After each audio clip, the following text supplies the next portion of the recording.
ካብ ብጥሜት ዝመውት ኣስቤዛ ይግብር ረቢለ 200 ወይ 150 በቃ አቂደ ማለት እዩ። አቂደ ግድን ናወርሕ ደሞ ዘይስ ክገብር ነኒ ወይም 2 ወርሒ ወይም ለወርሒ ለ2 ወርሒ ለ ሰላም ብረኻት ተኸታተልቲ ህመኒኹም ውሽጢ ዓዲ ደገለለኹም ደሕና ዲኹም ህመኒኹም እዛ ቪድዮ እዚኣ ሓደሽ ትልኩንኩም ላይክ ሼር ሳብስክራይብ ናገርኩም ቤተሰብ ለይኹንኩም ቤተሰብ ሁኑ ማለት እዩ። ጠፍኤ ቀኒ ብጣዕሚ እና ሃመኒኹም ደሕና ዲኹም ከዚ ታይ ዓይነት ቪድዮ ሒዘልኩም መጽ ብዛዕባ በተለይ አዳመዳም ለለና ብጣዕሚ ስለልንጉዳእ ያው ካፍታ ለላትና ደሞዝና ቀኒስና ኣስቤዛና ልክ ንገብር ኢልየ ንእሽትን ለሓደ ኣሕዋተይ ማዕረይ ንእሽተይ ድንግርግር ልበለን ስለለሎ ያው ሃምዙ ኣነ መርኣያ ክኾን እሞ ሃምዙ ናተይ ገይረን ደፊረን እንደመዳመን ተዛሪበን ዋላ ካፍቱ ለለውአን ደሞዘን ቀኒሰን ደሞዝ ኣስቤዛን ልክ ገብራ ኢልየ ኣነ ከዚ ተሞክረይ ኣና ዓለይ ንገርክዎ ከርኤክን ሞ እስካዕ መጨረሻ ተኸታተለ ክንብሳየ ማለት እዩ። አውዚ ተዓማሚ መትሪያን ለኸን ማለት እዩ ማስቲካ አጋጣሚ ኮይኑ ምስሑ ስለልትብል ማስቲካ ጌርካ ማስቲካ ብላዕ ቢልካ ቅርሽኻ ዘጋጀ ቢልካ ያው ንኸድለና ማለት እዩ። ጢል ናዋልኹ ትሪያን ለኸን ቅርሺ ኣብዚኣ ኣዘጋጀ የኒኹ 200 ቅርሺ ኣኽለኒዮ 200 ቅርሺ አቂደ ስለልኾንኩ ማለት እዩ። እቅድ እዩ እዚ ብወርሒ 200 ተአቂደ ዋላ 800 ወይም 2000 ተኮይኑ ደሞ ዘይ 200 ተቀኒሰ ንኣተይ ኣይጎድእኒ ማለት እዩ። ያው 200 ቅርሺ ኣዘጋጀ ያኒኹ 200 ቅርሺ ተኾነ ለ2 ወርሒ ምናምን ይኹን ተለይኾኑ ግን ዋላ ለወርሒ ተኮይኑለ ምንም ችግር የውሊ ካብ ነብስኻ ልበልፀካ ነገር ስለሌለ ቱ ዋና ነገሩ ነብስኻ ኢኻ ነብስኻ ክትንከባኸብ እኒካ ግዴታ ማለት እዩ። ሃምዚ ጌርና አዘጋጅና ቦርሳና ሓውዝ ዘቢልና ክንኸዲና ማለት እዩ። እስካዕ መጨረሻ ተኸታተልዎ ትናቴ ቪድዮ እንድሕ ሓሪፍ ኮይኑ ደስ በሃሊ ኮይኑ ቪድዮ ድሕ ተመቺክን ኮይኑ ላይክ ናገርከን ቤተሰብ ኩና ኢኽን ኣሕዋተይ ማዕረይ ከምዚ ኣገራ ወይጥ ኣለኹ ላውድ እንኳን ክኸድየኒኹ ቁርስ ለባዕለሲ እንዶሚንዚ ለቃጽል ነገር በለየስ ብጣዕሚ እቲ ማስቲካሲ ብጣዕሚ እዩ በቃ ላብ ዓይኒ ማስክ ስለልገበርኩ ግድስ ብጣዕሚ በሊዕኒ ኣውዚ ብጣዕሚ በሊዕኒና እሺ ታክሲ አጋጣሚ ኮይኑ ታክሲ ጽቤን ለየ ታሕቲ ማርኬትና ታክሲ ግን ባዕሎም ፈቂዶም ለየ ዞም ሰብ ገዛ ማለት እዩ። ችግር የውሊ ላውልደልኽዮ ኸይዲ ገለ ኢሎምኒዮም ታክሲ ፈቂዶም ለዮም ብቻ ናተይ ተንቀርሸ ብቻ ማለት እዩ። ከዘጋጂ ከርየኩም እየ አውዚ ገዛና ንዓፀና ኢና ማለት እዩ። ገዛና ዓፂና ያው ሰብ የለ አጋጣሚ ኮይኑ የለው ይቶም ሰብ ገዛ ተሳፊሮም እዮም ናብ ካሊእ ኸይዶም ታክሲ ብቻ እዮም ፈቂዶም ለምበ ቅርሺ ገለ ምንም ኣነ ላይ ጠየቅኮም ግን ገዛ ባዕለይ ስለልሪኦ ኣለኹስ ታሞ እዩ ኢለ ሰኢለ እና ረእይዎ ከዚ ሰንሴር ኣትለኹ ሊፍት ዲል በሃል ሊፍት ስረስዕ እዩ በቃ ሰንሴር ናባልኩ ተለሚድኒ ሊፍት ገለ ይልበሃል መስለኒ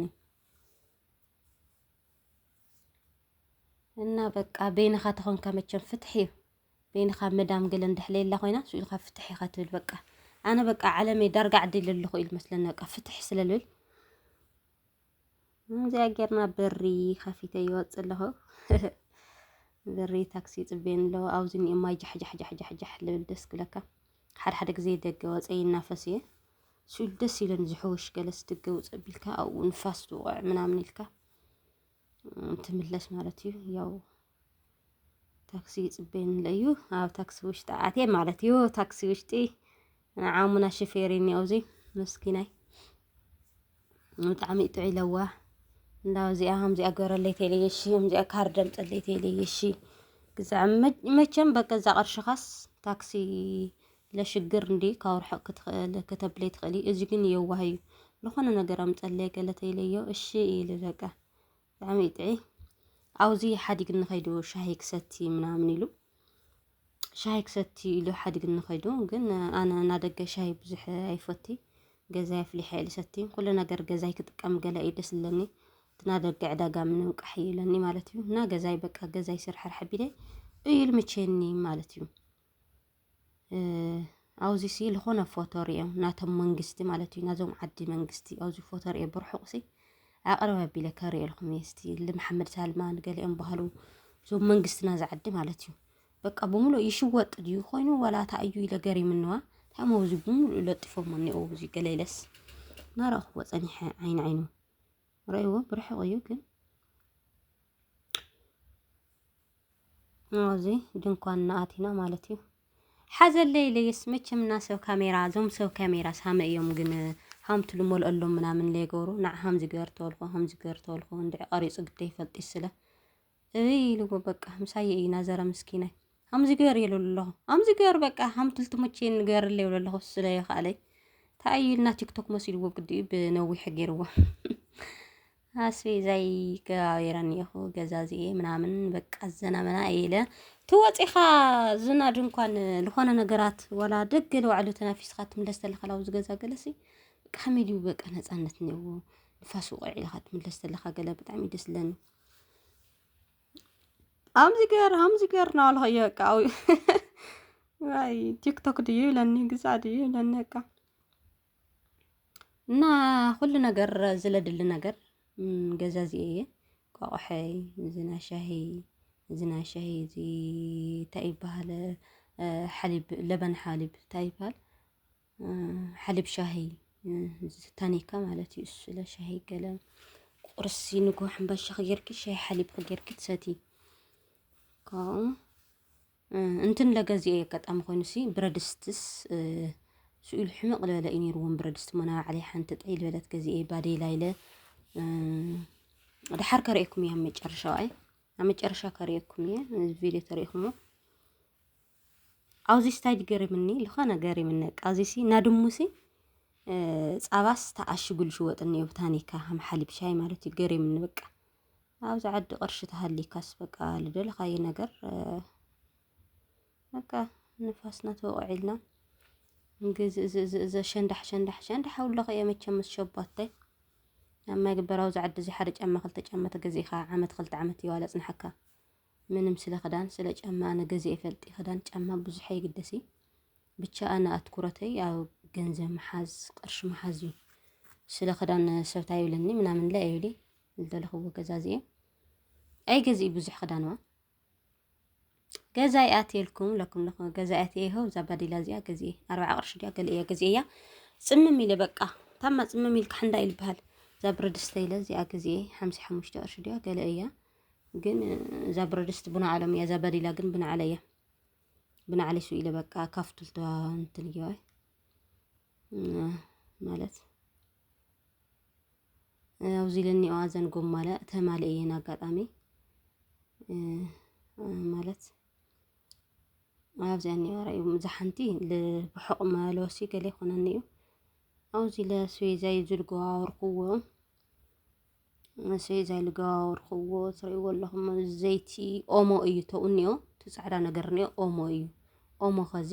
ያው ኢለ ተማሊአን እምበን እኒኦ እዩ ኸዚ ኦሞ ግን ቱ ኣነ ልደሊ ኦሞ ይኾን ንሳቶም ዝጥቀሙ ሕማቕ እዩ ሓርፋፍ ኢሉ እምኒ ልመስል እዮም ዝጥቀሙ ንሳቶም ኣነ ግን ናብ ባዕለይ ተማሊአ ለዓበያ ልግዛዕ ይኾነኒ ኢለ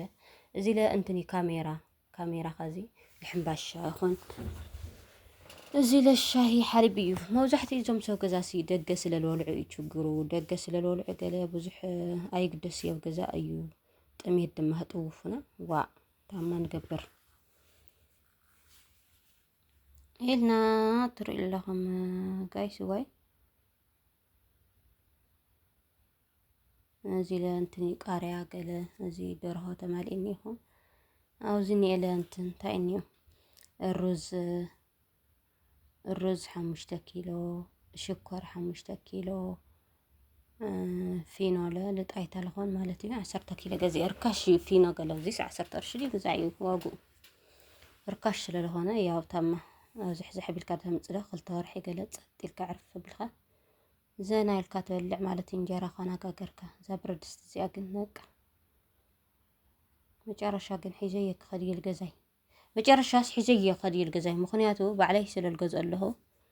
ዛባዴላ ባዕለይ ስለልገዝ ኣለኹስ ግዴታ ትብረድስቶም ካ ለሓድገሎም እያ ትባዴላ ግን ሒዘየ ከዲና ዓለይ ስለልኾነ ማለት እዩ ባዕለይ ገዚ እዚ ዛባዴላ البرادست قلنا على مسلا الخانة يا صقمي والبرادست سلالي اللي وكذا قبولهم يه مالته برادست قديت عند حليل لا يقروا لي لا يو قن حما أيو برادست نتقام ولا أنا سئلنا خالك زعيم أرقيتي نقدم إنهم جاء نمثل سيزانا من قبلنا لما عنتي صبغ فيديو هم لرأخهم تاسفا كبر نشتيت أمر خام حداس خنا ما خين سي هم دي أجر لكم ورو ركع بيت واي يمتشخهم لأي يمسلخهم كل خندق مدام معاري لأي يمسلخهم زين حواتي أنا فري نتعنتني إني أمسل صراح البوتا بتعمل نتعنت سلالني لأي يمسلخهم حواتي معاري بخالي فيديو سكع لما تأكم سسناي نعكم